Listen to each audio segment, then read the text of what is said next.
Hello mga beshi, maga nga po kami umalis nila Papa sa bahay. Dahil meron nga kami family reunion. Nauna na nga po kami sa resort dahil sila Papa nga po yung mag-aayos. Kasama nga ni Papa mag-aayos yung dalawang pinsan niya. Hi guys, welcome to my vlog. Nag-aaral na nga din si Baby Athena mag-vlog. Mga ilang taon patuturuan na nga din po siya ni Mama. Para tuluyan na nga po kami yumaman, charot. Wala namang imposible basta magtiwala ka lang sa Panginoon. Mag-pray lang po tayo palagi. At syempre samahan din po natin ang sipag at tiyaga. Kung may tiyaga, may nilaga, char. Aswit nga namin dito ni Baby Athena, kala mong hindi nag-aaway. May mga sobrang lobo nga po sila Papa kaya nilagay nga po namin sa swimming pool. Pero binawal nga din po kami baka daw po kasi bumara. Kaya ang ending, inalis din namin isa-isa. Nagpahinga nga lang kami saglit pagkatapos kinuha na nga po namin yung in-order ng pinsan ni Papa. Nasa abroad po kasi si Tita Arling kaya yung pamilya nga lang po niya yung makakapunta. Pagbalik nga po namin sa resort, meron nga po ako nakitang yelo, pinanong ko nga po yung Aqua Plus ko. Maaga pa nga lang pero napakalinsangan na. Kumain na nga po kami ni Tia dahil di pa nga po kami nag-aalmusal. Nauna na nga mag-swimming sa akin si Tia dahil inubos ko pa nga yung pagkain.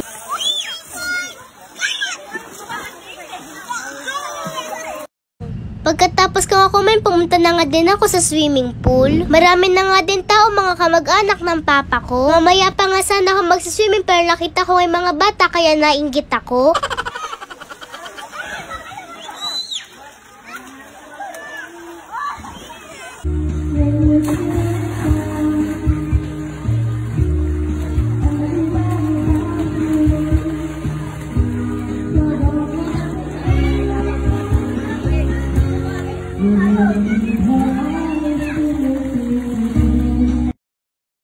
Nung kompleto na nga po yung magkakapatid na Santos family, nagpa-games na nga po kami ni Tita Raquel. Nag-scratch it nga po sila.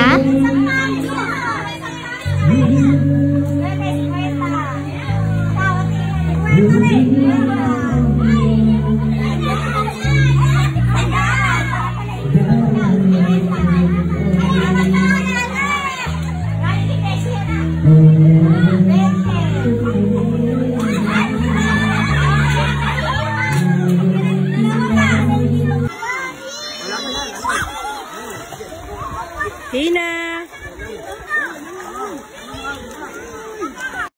Ang dami nga pong mga pagkain. Ito nga lang po yung nabidyohan ni Mama. Dahil busy nga si Mama sa pagbabantay kay Athena. Nagpicture lang nga din yung mga magkakapatid at yung mga magpapamilya. Hindi na nga din po lahat na videohan. Nagpalaro nga din po si Tita Leia. Kailangan nga nilang isulat yung sinulid sa karayo. Paunahan nga po sila.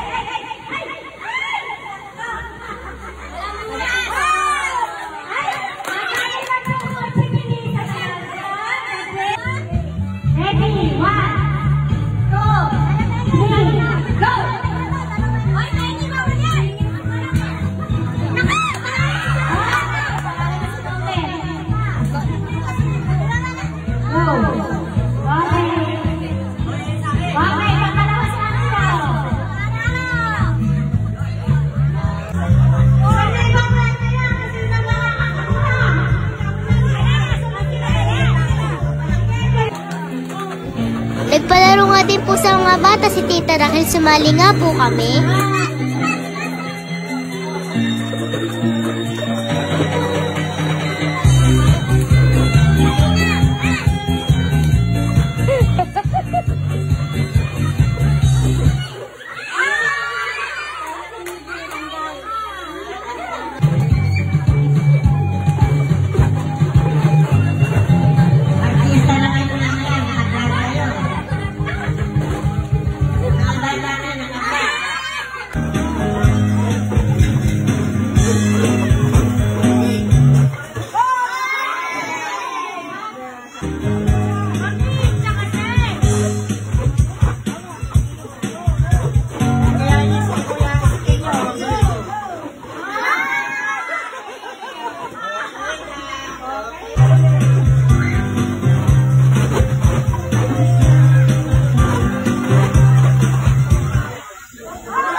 Kami ang dalawa ni Ezekiel yung nanalo. Binuksan ko na nga din yung napanalo na ni Papa kanina. Pagkatapos kumuha nga po ako ng pagkain dahil nagutom ako. Pansit at kanin nga po yung kinuha ko at adobo. Sa kwarto na nga kami kumain mama dahil tulog nga po si ate na wala nga po siyang bantay. Hati na nga lang kami ni mama sa kinuha ko. Nagdala na nga din si mama ng chichirya dito. Habang tulog pa nga si ate na umakyat nga po kami dito ni mama sa rooftop. Bali ganito nga po itsura niya mga beshi kapag nasa taas. Kitang-kita mo yung magandang view at mga puno. Nagising na nga si ate na kaya bumaba na nga po kami ni mama. Nag-swimming na nga din po si mama at papa at si Atina. Alas 8 na nga ng gabi, umahon na nga kami ni mama. Dito na nga muna kami nag-stay sa kwarto. Dahil 9 PM pa nga kami uuwi. Pagkaligpit nga ni papa ng mga gamit namin, inayan na nga kami umuwi. Yun lang, salamat sa panonood. Bye-bye mga beshi!